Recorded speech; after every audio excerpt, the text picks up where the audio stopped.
शिवसेना पक्ष आणि धनुष्यबाण निवडणूक चिन्हाच्या प्रकरणात सर्वोच्च न्यायालयात तारीख पे तारीखचे सत्र सुरूच राहिले आहे. सरन्यायाधीश सूर्यकांत यांच्या नेतृत्वाखाली खंडपीठापुढे बुधवारी शिवसेनेचे प्रकरण सूचीबद्ध करण्यात आले होते. मात्र प्रकरण 37व्या क्रमांकावर होते, त्यामुळे सुनावणी होण्याची शक्यता कमी असल्याचे गृहीत धरून वकिलांनी न्यायालयाला पुढील तारखेबाबत विनंती केली. न्यायालयाने विनंती ऐकण्यास नकार देत काही आठवड्यानंतर सुनवाई घेऊ असे स्पष्ट केले. त्यामुळे शिवसेनेची सुनावणी पुन्हा लांबणीवर पडली आहे. महाराष्ट्रात स्थानिक स्वराज्य संस्थांच्या निवडणुकीची रणधुमाळी सुरू आहे. या दरम्यान शिवसेनेची सुनावणी बुधवारी सरन्यायाधीश सूर्यकांत यांच्या नेतृत्वाखाली खंडपीठापुढे सुनिश्चित करण्यात आली होती. जानेवारीत सलग 2 दिवस सुनावणी घेणार असल्याचे न्यायालयाने नोव्हेंबरमध्ये जाहीर केले होते. राज्यात पुढील महिन्याच्या पहिल्या आठवड्यात जिल्हा परिषद आणि पंचायत समितींच्या निवडणुका होणार आहे. किमान त्या निवडणुकीपूर्वी शिवसेनेच्या पक्ष आणि निवडणूक चिन्हाचा फैसला होईल अशी अपेक्षा असंख्य शिवसैनिकांसह महाराष्ट्राच्या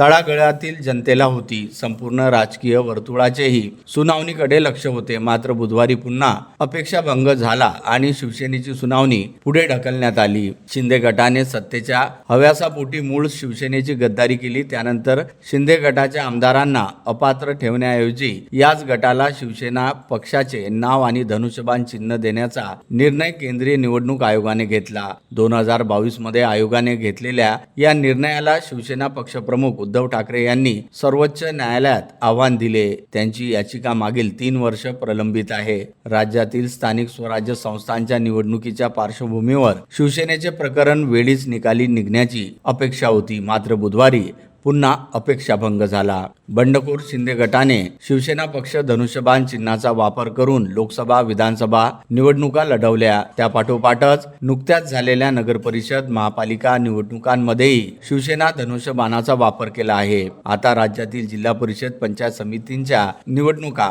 5 फेब्रुवारीला होणार आहे. ब्युरो रिपोर्ट, मंडल न्यूज, अमरावती.